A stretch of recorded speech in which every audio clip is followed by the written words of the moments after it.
Bonjour tout le monde. Aujourd'hui, un exercice des Olympiades de mathématiques de Singapour 2007, mais junior. Alors, je vous rappelle, c'est une épreuve réservée aux jeunes de 14 ans ou moins. C'est toujours bon de se replacer dans le contexte.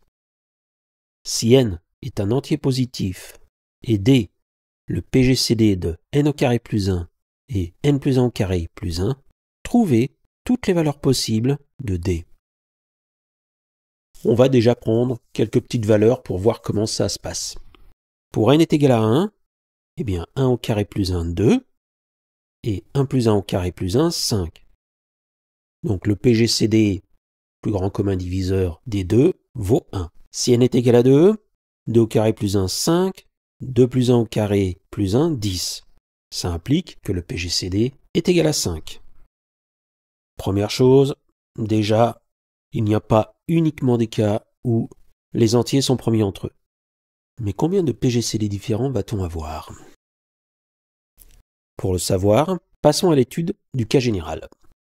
Prenons donc un entier, n quelconque. D étant diviseur de n au carré plus 1 et de n plus 1 au carré plus 1. D divise leur différence. Je vous rappelle que c'est un moyen efficace mais assez long pour trouver un PGCD, l'algorithme des différences. Donc, D divise la différence des deux. Et la différence des deux vaut combien? N au carré plus 2n plus 2 moins, entre parenthèses, n carré plus 1, 2n plus 1. Mais on peut aussi dire que D divise n carré plus 1, donc D divise 4 fois n carré plus 1. Et ensuite, étant donné que D divise 2n plus 1, ça signifie que D divise 2n plus 1 facteur de 2n moins 1. Qu'est-ce que ça implique, ça? Eh bien, comme tout à l'heure, D divise la différence, 4 facteur de n au carré plus 1 moins 2n plus 1 facteur de 2n moins 1.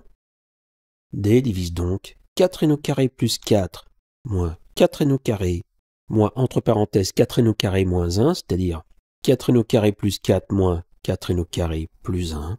Je simplifie les 4n carrés, il me reste 5. D divise 5.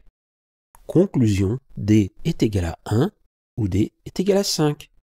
Exactement ce qu'on avait trouvé tout à l'heure. Et là, on se rend compte que ce sont les deux seuls PGCD. Comment ça, vous ne me croyez pas? Demandons un peu son avis à Julia. J'ai écrit donc un tout petit programme dans lequel je vais utiliser les polynômes. Forcément. Donc pour les gens qui n'ont pas l'habitude d'utiliser Julia, voilà comment on s'y prend. Déjà pour installer Polynomials. J'appuie sur la touche crochet droit, qui est juste en dessous de la parenthèse, sur les touches qui se trouvent tout en haut.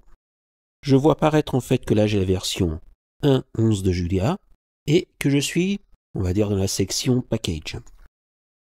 Et je vais tout simplement installer Polynomials.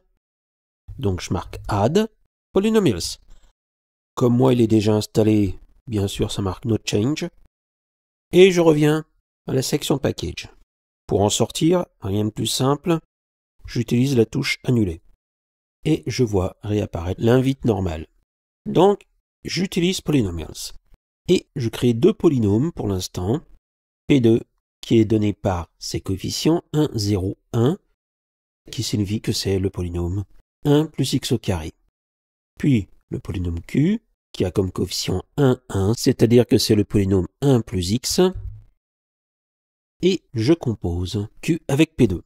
J'obtiens le polynôme 2 plus 2x plus x au carré. En France, on dirait x au carré plus 2x plus 2. Et pour k allant de 1 à 100, eh bien, je vais imprimer P de 2k, P1 de k, et le PGCD de P de 2k et de P1 de k. Alors, je vais placer la fenêtre de manière un peu différente pour qu'on y voit quelque chose. Voilà. Alors là, on se rend bien compte qu'effectivement, on a bien 1 et 5 uniquement comme PGCD, et que pour un PGCD 5, eh bien en fait on a 4 PGCD 1.